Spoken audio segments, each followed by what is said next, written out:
में चल रही आपसी कलह के बीच सीएम कैप्टन के खिलाफ नवजोत सिंह सिद्धू का एक और ट्वीट, कहा बादलों और मजीठिया को बचाने के लिए की जा रही अपनों के खिलाफ कार्रवाई।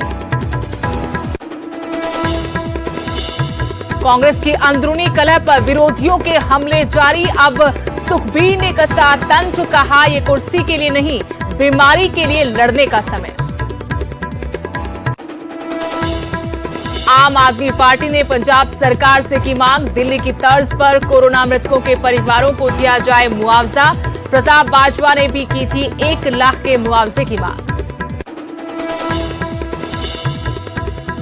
जींद में ग्रामीणों ने किया कोरोना नियमों के उल्लंघन का ऐलान, चंडीगढ़ हिसार मार्ग पर लगाया जाम, कहा ना मास्क पहनेंगे और दुकानें भी खोलेंगे।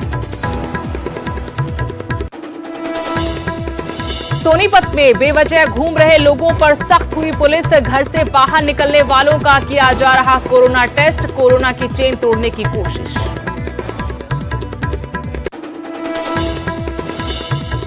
कोरोना काल में मजदूरों को सता रहा भूख का डर, बिना रोजगार के कैसे करें परिवार का गुजारा, प्रवासी मजदूरों को हो रही परेशानी। ताउते तूफान का उत्तर भारत पर भी असर, आज और कल भारी बरसात की चेतावनी, हरियाणा हिमाचल समेत कई राज्यों में अलर्ट जारी।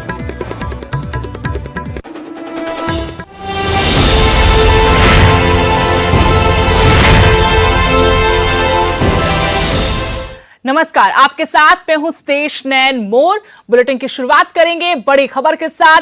बड़ी खबर यह कि वैक्सीन पर सरकार ने नई गाइडलाइंस जारी की है। कोरोना के ठीक होने के 3 महीने बाद टीका लगेगा और नेगवेक की सिफारिश मंजूर हो गई है, यानी बच्चों को दूध पिलाने वाली मां को भी वैक्सीन लगेगी। कुछ गाइडलाइंस में परिवर्तन किया है। वैक्सीन पर सरकार ने नई गाइडलाइंस भी जारी की हैं। कोरोना के ठीक होने के 3 महीने बाद अब टीका लग पाएगा। इसके अलावा जो बच्चों को दूध पिलाने वाली मां है उनको भी वैक्सीन लगेगी। वैक्सीनेशन पर सरकार का जोर है और वैक्सीनेशन के जरिए ही कोरोना को मात दी जा सकती है। ऐसे में सरकार की नई गाइडलाइंस काफी महत्वपूर्ण। अब नई गाइडलाइंस के मुताबिक कोरोना से ठीक हुए मरीज 3 महीने के बाद टीका लगवा पाएंगे। इसके अलावा जो नवजात बच्चों को दूध पिलाने वाली मां है वो भी टीका लगवा सकती हैं, यानी वैक्सीन लगवा सकती हैं।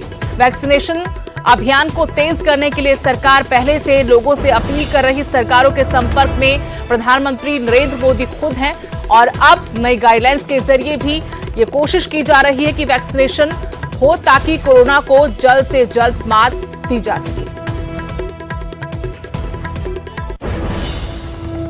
अगली बड़ी खबर, सिंघू बॉर्डर पर 2 किसानों की मौत हुई है। ये किसान कई दिनों से बीमार बताए गए हैं। सोनीपत अस्पताल का दावा है कि कोरोना से इनकी जान गई है और उधर संयुक्त किसान मोर्चा ने कहा कि सरकार जानबूझकर कोरोना से मौत की वजह बता रही है। आंदोलन को बदनाम करने की कोशिश की जा रही है। पटियाला और लुधियाना के दोनों किसान रहने वाले थे जिनकी मौत हुई है। इनकी मौत पर डॉक्टर का दावा कि कोरोना के चलते मौत हुई है। वहीं संयुक्त किसान मोर्चा ने कहा कि आंदोलन को बदनाम करने की कोशिश की जा रही है। सरकार जानबूझकर कोरोना को मौत की वजह बता रही है। डेड बॉडी आई थी बलबीर सिंह सन ऑफ मक्खन सिंह, कुंडली फार्मा एजुकेशन साइट से आई थी, कल रात को आई थी। पुलिस की रिक्वेस्ट थी कि उसका कोविड-19 टेस्ट किया जाए, तो वो रैपिड एंटीजन टेस्ट में बॉडी पॉजिटिव आई है। और फिर इन लोगों की ये रिक्वेस्ट है कि जैसे उसका नेटिव विलेज है पटियाला में, वहाँ पे उसका क्रिमेशन कराया जाए। तो हमने इंफॉर्मेशन भेज दी है, वहाँ से परमिशन आ जाएगी तो हम फिर इस बॉडी को क्रिमेशन के लिए वहाँ भेज देंगे। कल शाम को सूचना मिली थी कि किसान आंदोलन में शामिल एक किसान बलबीर सिंह की मौत हो गई है। उसको पोस्टमार्टम के लिए सिविल हॉस्पिटल में लाया गया। जो उनके साथी थे उन्होंने बताया था कि उसको कुछ बुखार वगैरह था।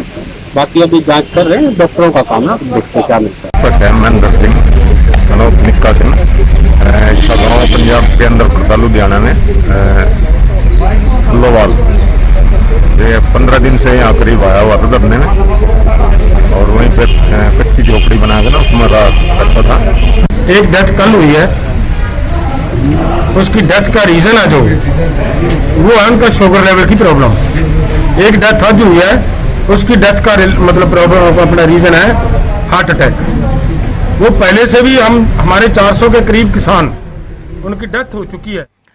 कोरोना वायरस का संक्रमण पूरी दुनिया को अपनी चपेट में ले चुका है। वायरस की दूसरी लहर हिंदुस्तान में अब गांव तक पहुंच चुकी है और संक्रमण के दर्जनों केस सामने आ रहे हैं। वायरस की दूसरी लहर अब हिमाचल के शिमला जिले के दूर दराज के इलाके डोडरा क्वार तक भी पहुंच गई है, जहां 60 से ज्यादा लोग संक्रमित पाए गए हैं। डीसी शिमला ने संबंधित एसडीएम को इस पूरे मामले पर नजर बनाए रखने के निर्देश दिए हैं। साथ ही एसडीओ पीडब्ल्यूडी विभाग को नोडल अधिकारी के रूप में नियुक्त किया है। डोडरा क्वार में टेस्टिंग की जा रही है, जिसके तहत 340 सैंपल लिए जा चुके हैं, जिनमें से 60 लोग अब तक पॉजिटिव पाए गए हैं। चौपाल के बाद रोडू में रिव्यू किया था, तो वहाँ पे मुझे पता चला कि वहाँ पे 365 की हमने सैम्पलिंग करी थी और वहाँ पे 60 के आसपास पहले जो है पॉजिटिव आए थे कुछ दिन पहले। फिर उसके बाद ऐसे ही हमें सूचना प्राप्त हुई थी कि जाखा, जिस्कून और पंडार जो दूर पार का एरिया है, वहाँ पे जो है कुछ ऐसे केसेस हैं जो अभी डिटेक्ट नहीं हुए। तो पंडार में भी अलग से स्पेशल एक टीम भेजी थी हमने, वहाँ पे 71 लोगों का सैम्पलिंग करवाया था, जिसमें से 5 पॉजिटिव आए थे। तो ये सारी चीज़ें देखने के बाद ये डिसाइड किया गया कि वहाँ पे जो है स्पेशल अटेंशन देने की ज़रूरत है। वहाँ पे जो केसेस हैं उनको ट्रैक करने की बहुत सख्त आवश्यकता है। तो इस कड़ी में हमने जो है 2 चीज़ें करी हैं यहाँ पे। एक तो हमने जो हमारे एसडीओ पीडब्ल्यूडी हैं रोडू के, उनकी सर्विसेज हमने ली हैं और उनको हमने डोडरा क्वार इमीडिएटली डिप्यूट किया है। एक तरफ कोरोना का कहर है तो दूसरी तरफ आईजीएमसी में वक्त पर कोरोना टेस्ट की रिपोर्ट तक नहीं मिल रही है। 20 दिन बाद भी आरटीपीसीआर टेस्ट रिपोर्ट नहीं मिल पा रही। 27 अप्रैल को कोरोना का टेस्ट करवाया था, लेकिन अभी तक रिपोर्ट नहीं मिली। लोगों ने प्रशासन की कार्यप्रणाली पर सवाल उठाए हैं। मामले पर जवाब देने से अधिकारी बचते नजर आ रहे हैं। दोबारा टेस्ट करवाने की बात कही जा रही है। इसके साथ एक बड़ी लापरवाही, जहां गांव-गांव तक हिमाचल में कोरोना पैर पसार रहा है, वहीं प्रदेश के सबसे बड़े अस्पताल में इतनी बड़ी लापरवाही। आईजीएमसी में कोरोना टेस्ट रिपोर्ट तक वक्त पर नहीं मिल पा रही। 20 दिन बाद भी आरटीपीसीआर की रिपोर्ट का सिर्फ इंतजार है। और जब इस मामले पर अधिकारियों से पूछा गया तो अधिकारी अपनी जिम्मेवारी से बच रहे हैं, जवाब तक देने से बच रहे हैं। दोबारा टेस्ट करवाने की बात कह रहे हैं। आरटीपीसीआर लैब में टेस्ट करवाया था, आज तक उसकी रिपोर्ट नहीं मिली और मुझे बोलते कि दोबारा टेस्ट लो, दोबारा सैंपल होगा। तो मैं पूछना चाहता हूँ कि पहले वाला सैंपल कहाँ गया? अगर इस तरह से सैंपल गुम होते रहेंगे तो जो पेशेंट करवा के जा रहे हैं उनकी हिस्ट्री क्या गुजरेगी? जैसे किसी ने कहीं बाहर जाना हो, 72 घंटे की रिपोर्ट मांगते हैं, तो कहाँ से रिपोर्ट देगा वो? तो मैं एडमिनिस्ट्रेशन से यही डिमांड करता हूँ कि जो पहले वाली रिपोर्ट है उनको टाइम पर रिलीज करो। शहरों के साथ साथ गांव में भी कोरोना का कहर अब साफ साफ नजर आता है। जींद के 70 गांव तो ऐसे हैं जहां 20 से ज्यादा कोरोना के मामले हैं। इसके बावजूद कुछ गांव ऐसे हैं जहां के ग्रामीण लॉकडाउन का विरोध कर रहे हैं। ये ना तो मास्क पहनने को राजी हैं और ना ही लॉकडाउन नियमों को मानने के लिए तैयार हैं। ये रिपोर्ट देखिए।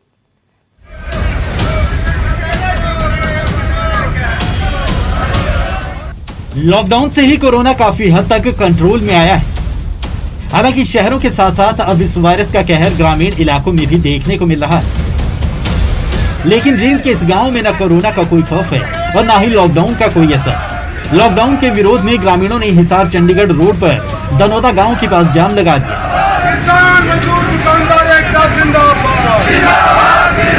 इनका तर्क है कि जब प्रदेश के मुखिया ही लॉकडाउन का उल्लंघन करते हैं तो फिर आखिर जनता क्यों न करे? आज दनोदा गांव ने ऐतिहासिक फैसला लिया है और हम जिस प्रकार मनोहर लाल खट्टर लॉकडाउन का पालन नहीं करता, इसी प्रकार हम भी लॉकडाउन का विरोध करेंगे, क्योंकि हमें लड़कर मरने में विश्वास है, भूखे मरने में विश्वास नहीं है। और आज किसान मजदूर छोटे दुकानदारों ने सभी ने मिलकर ये कहा कि हम लॉकडाउन का पालन नहीं करेंगे, ना मास्क लगाएंगे और सभी दुकानें खोलेंगे और जिस प्रकार हम पहले गाँव में रहते थे इसी प्रकार रहेंगे। मौके पे पुलिस प्रशासन जो एसएचओ साहब आए थे, क्या कुछ आश्वासन दिया, क्या कुछ कहा? उन्होंने कहा कि गाइडलाइन के हिसाब से आपने चलना पड़ेगा, पर हमने उसका खुलकर विरोध किया और कहा कि हम गाइडलाइन नहीं मानेंगे। जब हमारा मुख्यमंत्री ने माना, तो प्रदेश का मुखिया है, हम क्यों मानेंगे?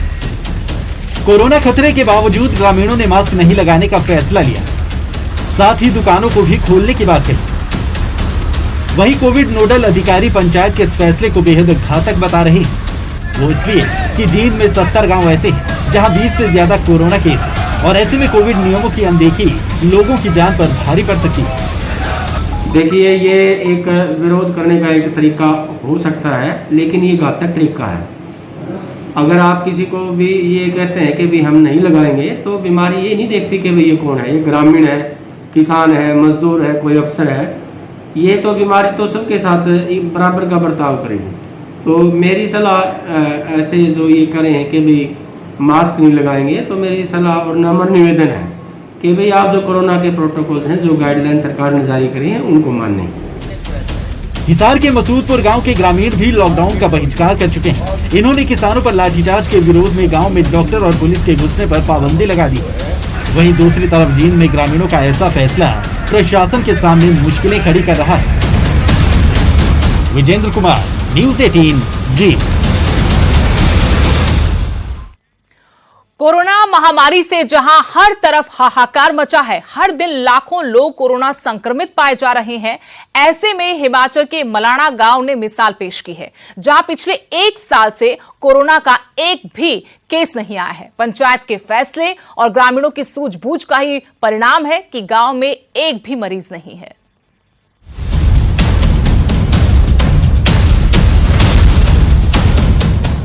देश में रोजाना कोरोना के मामले रिकॉर्ड तोड़ रहे हैं। मौत के नए आंकड़े सामने आ रहे हैं। हर कोई महामारी के वक्त में डरा और सहमा है। शहरों के साथ साथ कोरोना गांव में भी दस्तक दे चुका है। बावजूद इसके कुल्लू के मलाना गांव में कोविड का एक भी मामला सामने नहीं आया। इसका कारण ये है कि इस गांव में महामारी की शुरुआत से ही बाहर के लोगों के आने पर रोक लगा दी गई थी।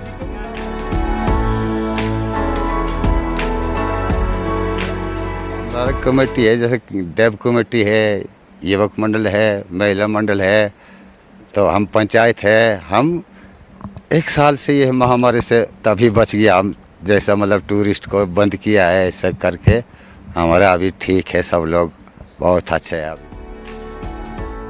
महामारी पर रोक लगाने के लिए यहाँ की पंचायत ने एक और सराहनीय कदम उठाया, वो ये कि बिना काम के किसी भी गांव वाले को बाहर जाने की अनुमति ना देना था।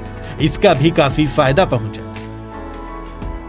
तो यहाँ अपना सेफ्टी रखा हुआ पहले से ही, ऋषि की बदौलत यहाँ सब कुछ, जैसे कि यहाँ टूरिस्ट आना जाना बंद है। जो आया हुआ वो भी इधर ही है, गांव में तो जाने ही नहीं देते, जैसे गांव में बंद है। ये बात हम सब जानते हैं। अगर कोरोना से बचना है तो मास्क और 2 गज की दूरी बेहद जरूरी है और इस लड़ाई से घर पर रहकर ही लड़ा जा सकता है। तुलसी भारती, न्यूज़ 18 कुल्लू। ये जो यहाँ के लोगों की जो सूझबूझ दिखाई है, सभी लोगों को जो है जागना होगा, क्योंकि ये जो वैश्विक महामारी है उसके चलते कहीं ना कहीं देश प्रदेश में जो हालात है वो बहुत गंभीर बने हुए हैं। ऐसे में जिस तरह से सरकार के द्वारा जो दिशा निर्देश दिए जा रहे हैं उनका पालन लोग कर रहे हैं। हालांकि कई जगह पर देवभूमि कुल्लू है जहाँ पर देवी देवताओं पर भी यहाँ पर विश्वास किया जाता है, और यही कारण है कि यहाँ पर जो खासकर मलाना गाँव है, यहाँ पर कोरोना का महामारी का एक भी मामला सामने नहीं आया है। न्यूज़ 18 हिमाचल के लिए तुलसी भारती, कुल्लू। अगली खबर हरियाणा से, जहां ब्लैक फंगस तेजी से अपने पैर पसार रहा है। साइबर सिटी गुरुग्राम में ब्लैक फंगस के 70 से ज्यादा केस सामने आए हैं। पिछले 1 हफ्ते में ही दर्जनों मामले सामने आ चुके हैं। वहीं सीएमओ का यह कहना है कि स्टेरॉइड्स ब्लैक फंगस की सबसे बड़ी वजह है। ऐसे में कैंसर के मरीजों को भी ज्यादा सावधानी बरतने की जरूरत है। सिरसा में भी ब्लैक फंगस के 6 नए केस सामने आए हैं। जिले में कुल 16 मामले सामने आ चुके हैं। बता दें कि मंगलवार को भी ब्लैक फंगस से 2 लोगों की मौत हुई।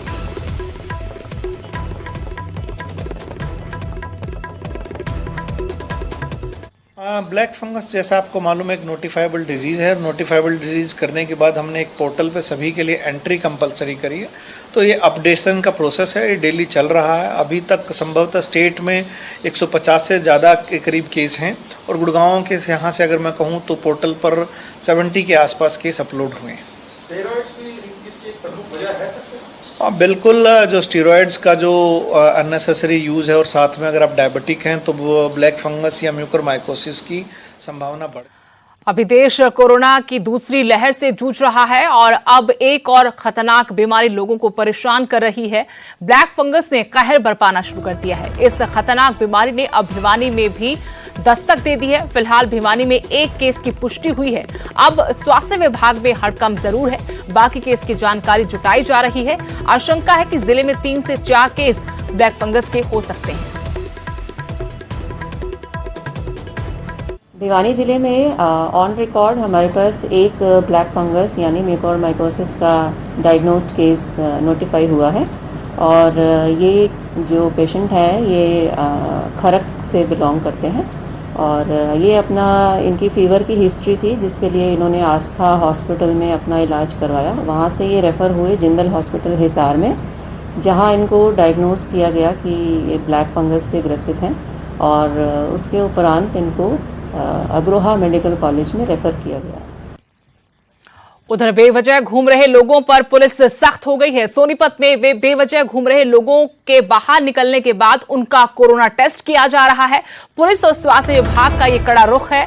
कोरोना की चेन तोड़ने के लिए अब इस तरीके से प्रयास किए जा रहे हैं। घर पर रहें, सुरक्षित रहें, ये बार बार लोगों से अपील की जा रही है। लेकिन इन नियमों को नहीं मानने वालों के खिलाफ अब सख्ती दिखाई जा रही है। जो भी लोग सोनीपत में बेवजह घर से बाहर घूम रहे हैं उनका कोरोना का टेस्ट किया जा रहा है। पुलिस और स्वास्थ्य विभाग मिलकर इस मुहिम को आगे बढ़ा रहे हैं ताकि कोरोना की चेन को तोड़ा जा सके। यहाँ जो बाहर घूम रहे हैं, जो काम पे अपने जा रहे हैं, तो उनके सभी के रैंडम टेस्ट किए जा रहे हैं ताकि उनके पता लगाया जा सके कोई पॉजिटिव है या नहीं है, ताकि वो और फैलाव को रोक सके। सोनीपत की जनता से क्या अपील करना चाहेंगे जो बाहर घूम रहे हैं? सोनीपत की जनता से मैं ये अपील करना चाहूँगा कि अभी बहुत मुश्किल समय है, तो पॉजिटिव केस इतने ज़्यादा बढ़ रहे हैं और फैलाव बढ़ता जा रहा है, तो आप सब अपने घर पे रहें। अगर अनावश्यक तरीके से बाहर ना घूमें, कोई ज़रूरी काम है तो जाएं, नहीं तो बाहर ना निकलें। कोरोना की चेन तोड़ने के लिए प्रदेश सरकार ने हरियाणा में 24 मई तक पाबंदियां बढ़ा दी हैं। बावजूद इसके करनाल की सड़कों पर बेवजह लोगों की आवाजाही कम होने का नाम नहीं ले रही। आदेशों की अवहेलना करने वाले 116 लोगों के खिलाफ करनाल पुलिस ने केस भी दर्ज किए हैं। वहीं पिछले 1.5 महीने के दौरान करनाल पुलिस ने बिना मास्क के सड़कों पर घूम रहे 10,000 लोगों के चालान काटे हैं। शहर के अंदर भी और बाकी अन्य स्थानों पर भी जगह जगह नाके भी लगा रखे हैं, जहां पे पुलिस ये चेकिंग करके सुनिश्चित कर रही है कि केवल वही लोग आवाजाही करें जिनको गाइडलाइंस के तहत छूट प्राप्त है।